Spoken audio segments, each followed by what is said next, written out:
बच्चों, अगर एक ही एरिया में एक से ज़्यादा एडॉप्टिव रेडिएशन हो तो उसे कन्वर्जेंट एवोल्यूशन कहा जाता है। जैसे अगर ऑस्ट्रेलिया की बात करें तो यहाँ पर एडॉप्टिव रेडिएशन हुआ मार्सुपियल मैमल का और प्लेसेंटल मैमल का भी। तो अगर हम मार्सुपियल मैमल और प्लेसेंटल मैमल को कंपेयर करें तो ये कन्वर्जेंट एवोल्यूशन शो करेंगे। जैसे अगर हम एंट ईटर की बात करें तो एंट ईटर प्लेसेंटल मैमल है और मार्सुपियल में इसका जो कंपैरेबल एनिमल है वो नुम्बैट, उसे भी एंट ईटर ही कहा जाता है। जैसे प्लेसेंटल मैमल में मोल है और मार्सुपियल मैमल में मार्सुपियल मोल हो जाएगा।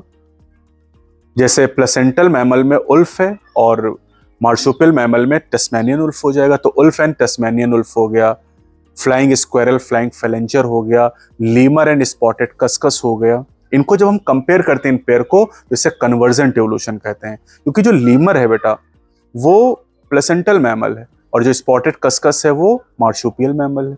इसी तरह से mouse and marsupial mouse, mouse is placental mammal and marsupial mouse is marsupial mammal. इसी तरीके से बॉब कैट ये प्लेसेंटल मैमल है और अगर हम तस्मेनियन टाइगर कैट की बात करें तो ये मार्सुपियल मैमल है। तो ऐसे जितने भी पेयर बनाए गए, mole and marsupial mole, mouse and marsupial mouse, wolf and Tasmanian wolf, lemur and spotted cuscus, flying squirrel and flying phalanger, anteater and numbat, bobcat and Tasmanian tiger cat, इन सारे pair को अगर पूछा गया तो ये सारे pair कोई भी इसमें से पूछे कन्वर्जेंट एवोल्यूशन ही शो करेंगे। और ये पूरी टेबल एनसीईआरटी में आपको डायग्राम वाली दी गई है, तो वहां से आप इनको याद कर सकते हैं।